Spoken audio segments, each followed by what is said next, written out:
ప్రజలు చూస్తున్నారు అధ్యక్ష. మీరు వెంకటరెడ్డి గారు ఏ సబ్జెక్ట్ మాట్లాడారు అధ్యక్ష? ఏ సబ్జెక్ట్ మాట్లాడారు వెంకటరెడ్డి గారు? చూసారు కదా ప్రజలు. మరి మీరు తమరు కూడా చెప్పాలి కదా.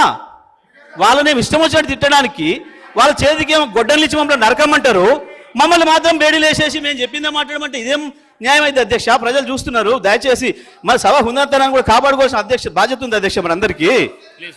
చూసిన మాట చేసిన మాటలు విద్యుత్ విషయం ఒకటి ఉందా మా అధ్యక్ష? వెంకరెడ్డి మాట్లాడిన దాంట్లో మరి నేను ఏమని మాట్లాడాలి అధ్యక్ష? మరి ఇప్పుడు ఆయన చేసిన ఇష్టం వచ్చిన ఆరోపణలు ప్రజలకు వెళ్ళిపోవాలి అధ్యక్ష. ఇదే పద్ధత? ఇట్లయితే సభ హుందాతనం నిలబడుతుంది అధ్యక్ష. తమని నేను అడిగినా మొత్తం అక్షరం లేకుండా దీంట్లో తీసేయండి అని అడిగినా తీస్తారా తీయరా తమరు చెప్పలే. హౌస్ కమిటీ ఏమని అడిగినా దానిపైన కూడా సమాధానం లేదు. అది చెప్పండి అధ్యక్ష. జగదీశ్వర్ రెడ్డి గారు సార్, మీరు చైర్ను ప్రశ్నించొద్దని ఇంతకు చైర్ను ప్రశ్నించడం కాదు రిక్వెస్ట్ సార్. చైర్ అభ్యర్థిస్తున్నా అని చెప్పిన, దండం పెట్టి అభ్యర్థిస్తున్నా అని చెప్పిన, నేను దండం పెట్టి అభ్యర్థిస్తున్నా అని చెప్పిన, నేను చైర్ మీద ఆరోపణ చెప్పినా నేను. అయినా మీరు చెప్పలేదంటే నేను నా సభలనే మీరు ఈ విధంగా మాట్లాడితే ఎట్లా?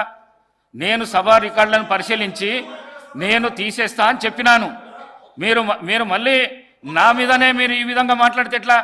ప్లీజ్ చర్చ చేయండి మీరు ప్లీజ్. అధ్యక్ష ధన్యవాదాలు. అవి తీసేస్తున్నందుకు. తీసేసినా సరే నేను హౌస్ కమిటీ దాని మీద ఇప్పటికి కూడా కట్టుబడి ఉన్నా, ఇబ్బంది లేదు. నేను అడిగిన ఛాలెంజ్ మీద కూడా వాళ్ళకి ధైర్యం ఉంటే రావాలని చెప్పి కోరుతూ దాన్ని ముగిస్తా ఉన్నా అధ్యక్ష. Please subscribe to KTV Telugu. KTV Telugu. KTV Telugu.